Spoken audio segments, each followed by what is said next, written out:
उस भवन कहे कमान सिर पर बाल मारे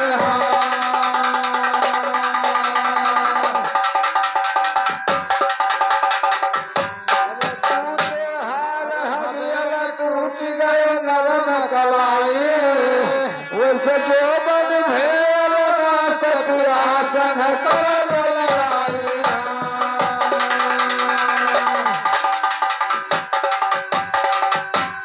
कही गिरिधर कविराज जवानी गलई जैसे लोना और चढ़ली जवानी बीत जब गई है काऊ करवल के सोना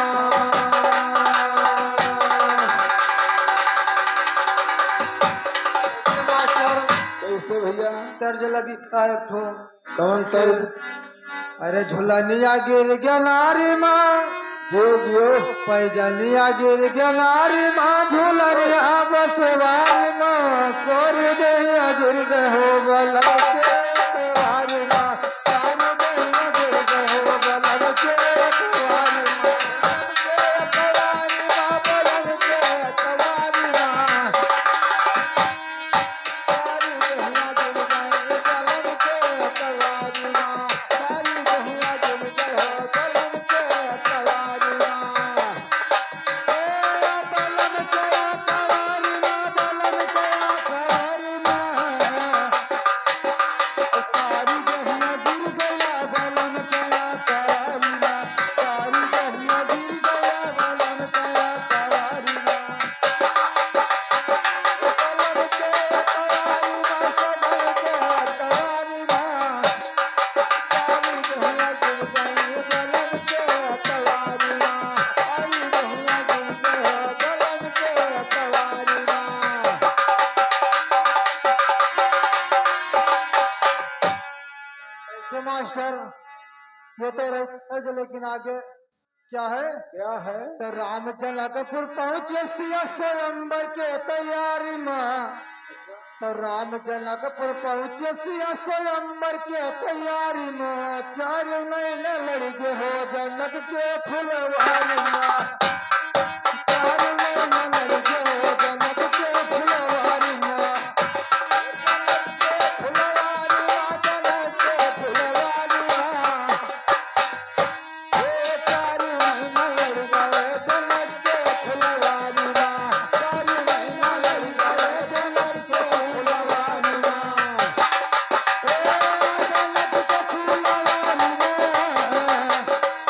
चार महीना लड़ गए जनक के फुलवारी माँ चार महीना लड़ गए जनक के फुलवारी माँ जनक के फुलवारी माँ जनक के फुलवारी माँ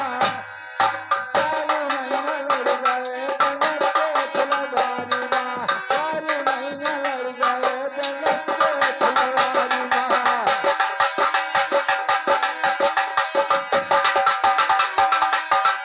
फुलवा तो आम गए देखो दोनों भाई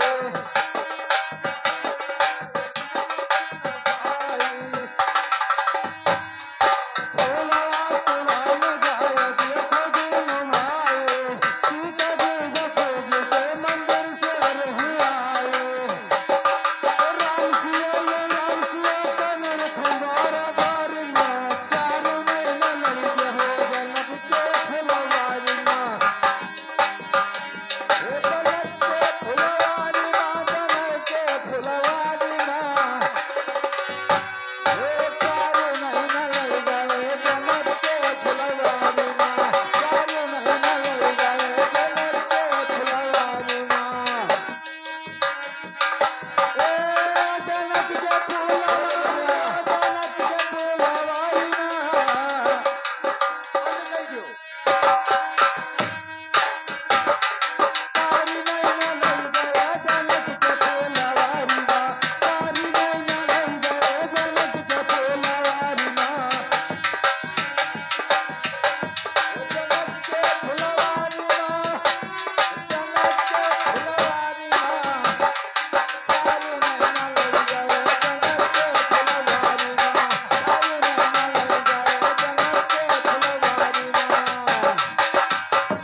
राजा जनक का क्यों दे तो समझाओ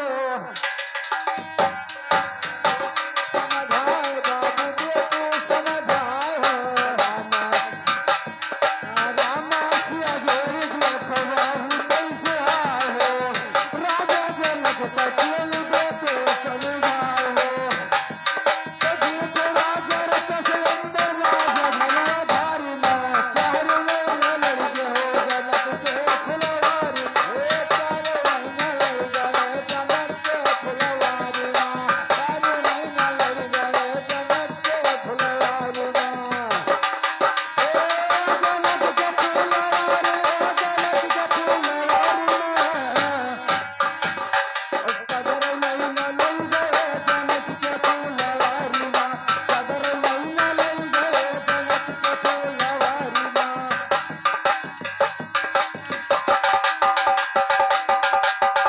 चार महीना लड़ गए जनक के फुलवारी में